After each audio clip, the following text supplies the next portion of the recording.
and motivate more the SDR rechanneling, because we have seen a lot of pledges that were made, but they have not been, the share of these pledges versus what have been actually committed is low. So looking into these issues of how to actually encourage having a system that encourages more reallocation, better reallocation of these resources will be key. And as I had mentioned earlier today, using these, rechanneling the SDRs through regional multilateral development banks can actually help in terms of a multiplier and leverage effect. We can get 2 to 3 times more leverage by actually using these multilateral development banks. So that would be important channel also to consider. And the ministers of finance also on the side of green financing have put forward the asks to have more increase in blended finance, increase in de-risking tools, and also to consider reforms to the Resilience and Sustainability Trust Facility to expand eligibility, and at the same time allow to have a catalytic role in attracting more climate finance. So it can, part of that can serve as providing guarantees for credit for nature or credit for climate change swaps that can really help in mobilizing more financing for the continent. All these are like, part of a holistic set of reforms that have been put forward, and we'll be happy to share links to also press releases of these meetings. Thank you. Thank you very much. Thank you so much, media colleagues. For the sake of time, we are just going to take the panelists' final words. We have all your requests for one-on-one interview, so we'll make sure that you have more time with each of our panelists here. So at this moment, we'll give okay, Prof, there's a hand. Last question, please. Okay, please. To be fair, we gave the gentleman, so gender equality. Very short. Just one question. I can ask him. Okay, Ristel Chounan, La Tribune Afrique. So industrialization is one of Africa's huge needs. Will the climate constraints not slow down the pace of industrialization on the continent, knowing that we need expertise to develop our industries? Okay, maybe just a very quick answer to that question. This borders on the whole question about just transitions and just energy transitions. My position, that's not of the African Development Bank Group, is that energy transitions in Africa needs to be technologically optimal, it needs to be economically viable and cost-effective. And that means that each country needs an energy mix that will help to drive its industrialization, its economic growth, but in a transition pathway that does not breach the carbon budget of the country. So climate change is not a drag on development. It's actually an opportunity to grow smarter, use better technologies, and be able to fast-track development even faster than it has been before. Many people argue about energy in Africa, and my question is, before there was Paris Climate Agreement, why did we not reach universal access? So the fact of universal access is not because of climate change. It's actually because of homegrown policies that will allow countries to reach that universal access. De-risking your market so that you can crowd in resources, having bankable projects that can be funded, institutions and regulations that blocks leakages. There are several things that countries themselves can do in order to help improve their market environment. And we see examples of countries who have done very well. Rwanda has improved from very low base to over 60% of energy access within 10 years. It's possible. And they are also doing clean energy. So we can do that. So that question, normally civil society asks the question about trade-offs. There is no trade-off. It's just about smart energy mix that leads to development, but in a smart way for the markets of the future, for the policies of the future, for the technologies of the future. Thank you. I just want to add to what was said also by ECA here.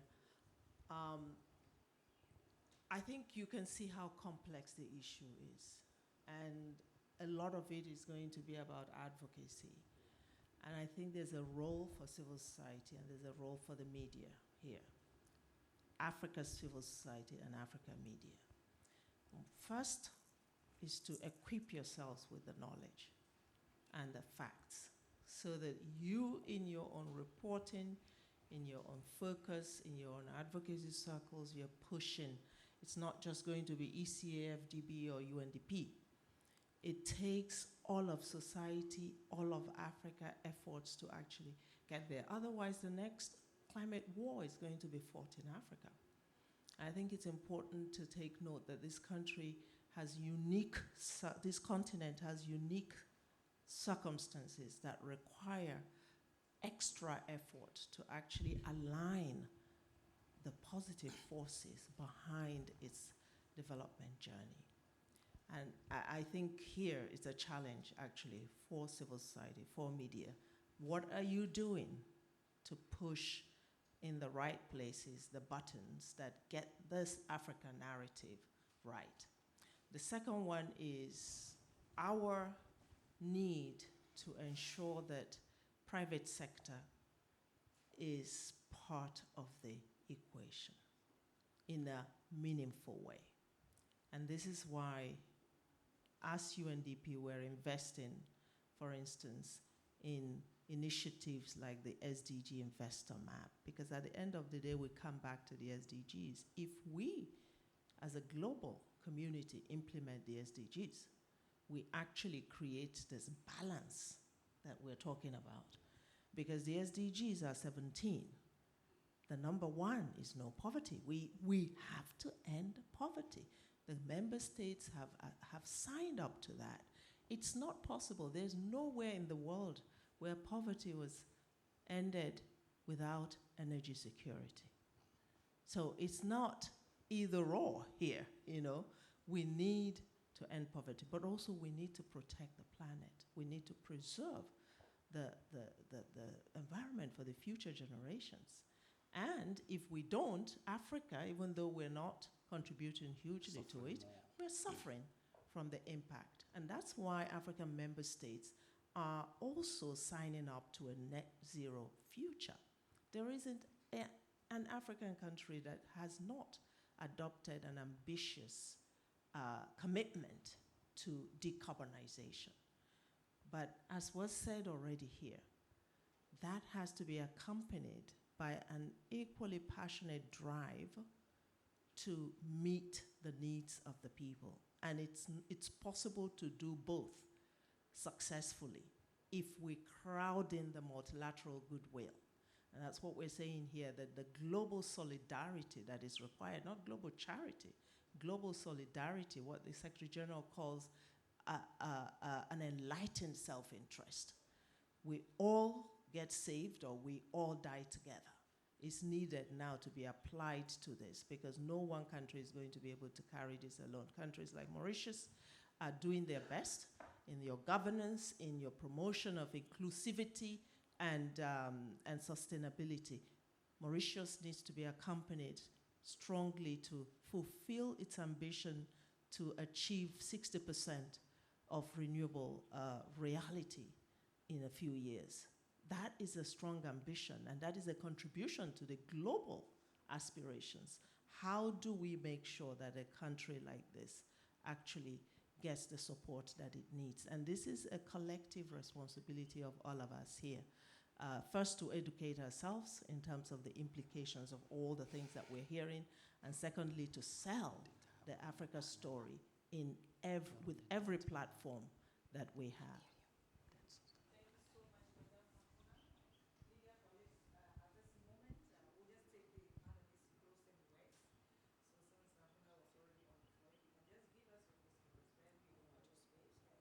Okay, you start.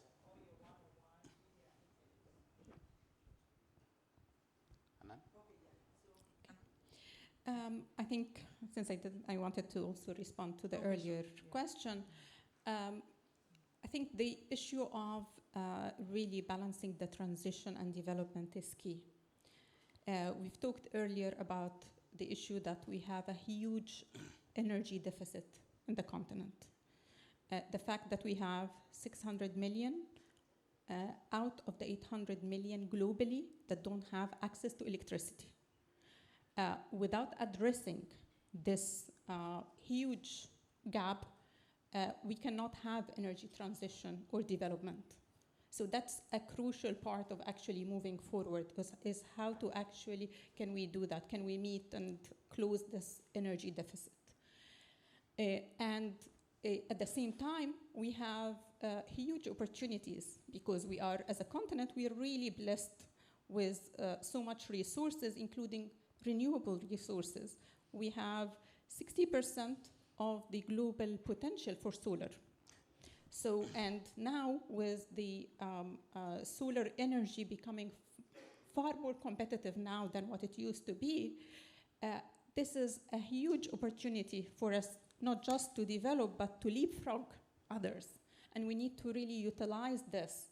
The fact that we are doing it now, we have the opportunity to do it better than elsewhere.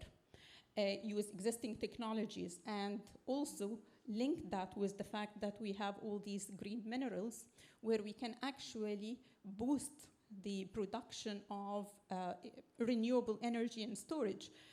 Studies shows that in DRC, the cost of precursor batteries is cheaper, 30% cheaper than in the US and China, and leads to less global emissions.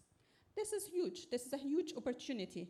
And we need to capitalize on this. We need to use this also as a basis of really connecting regional value chains and utilizing the Africa Continental Free Trade Agreement to really not only develop better, more sustainable, and link the continent and provide opportunities that didn't exist before.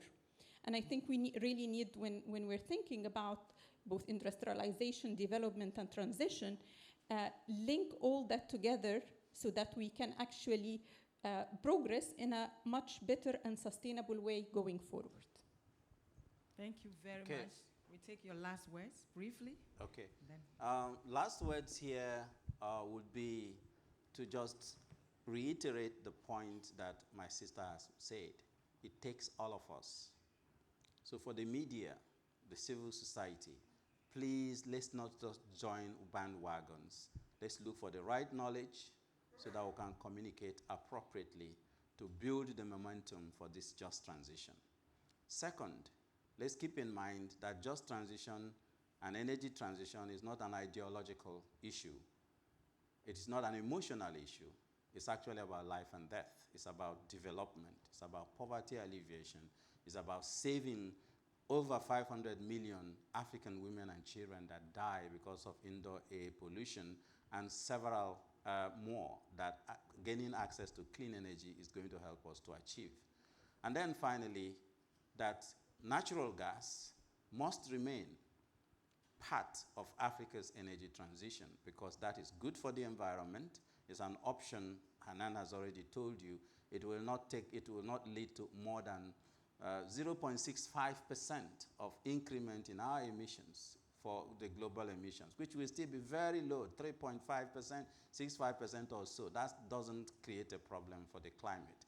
So for the media and the civil society, when people tell you gas, gas, gas, let's look for the facts before we start reporting things. And then finally, it takes global action because it doesn't matter what one country or the other does.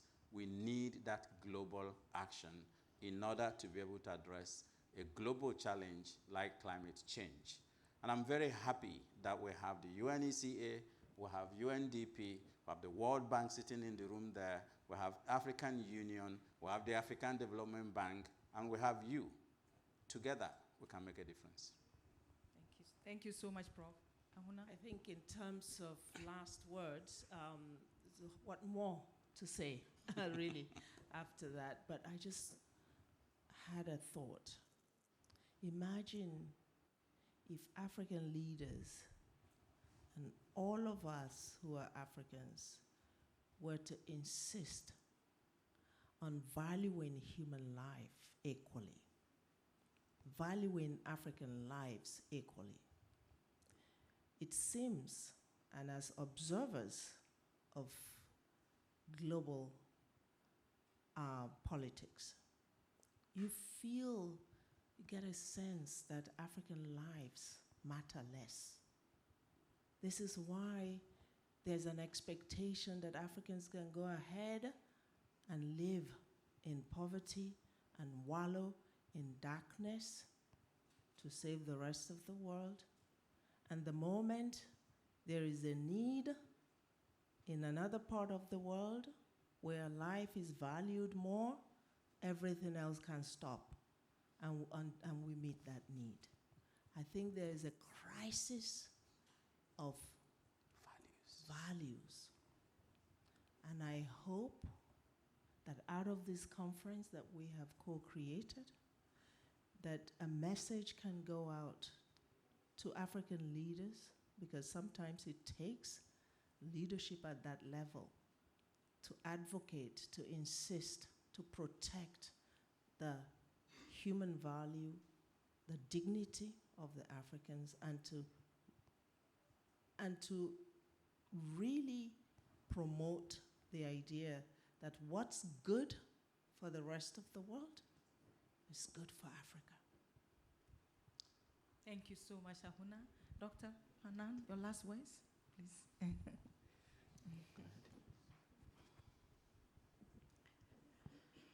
Thank you. I think what perhaps I want to end up with, I couldn't agree more on the need to act together as international community, as policymakers, as citizens, African citizens, to get change done. And I think we've seen that work when Africa has unified voices and asks, things get done. We've seen it done in a number of ways. We've seen it done with the issuance of the latest issuance of the special drawing rights, when African ministers and African voices came together. That happened. We've seen it with the Chinese commitment when African voices came together for SDR rechanneling that China committed. We've seen over and over that when we unify our voices as one, things get done.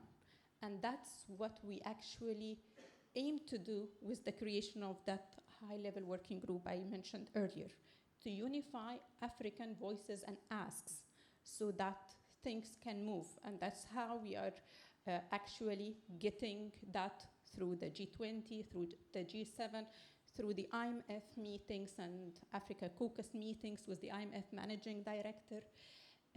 When we speak as one, we are listened to more, we are more likely to get action done, and it really takes a lot of work, and that's why I think it's very important. It's not just the policymakers, but it will also need to be coming bottom up. It needs to be coming from the citizens understanding and realizing the importance of this move and these actions and what it means not only for us, but for our kids and future generation.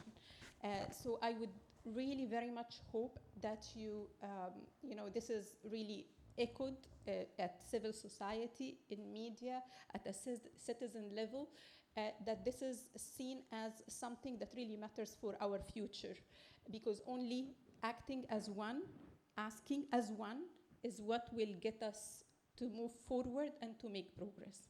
Thank you. Thank you so much, Dr. Hanan. At this moment, Prof. Just 1 second. One second question that I would like our media and civil society to ask our partners who say we have fiscal challenges, and that is why we can't meet the 3 trillion required to address NDCs in Africa. And this is a question asked to me by my daughter, 9 years old. Says that during COVID, I see on your papers that the world mobilized over 17 trillion US dollars to address COVID-19 within 2 years, between January 2020 to September 2021. And the question is, why can't they mobilize the same resources to address poverty and climate change in Africa? And the poor girl says, that's not fair. Thank you so much, Prof. Thank you. Thank you very much to our panelists, Prof. Orama, Kelvin Orama, the acting vice president of the African Development Bank. Thank you very much, Dr. Hanan Mosi, the deputy executive secretary of ECA. And thank you so much, Madame Ahuna Eziakonwa, the UNDP Africa director and the UNDP assistant administrator. Thank you very much to our media colleagues. Thank you so much for your patience and your time here with us. We say thank you very much. Thanks to all our audience that were also here to witness this afternoon's press conference. Thank you very much.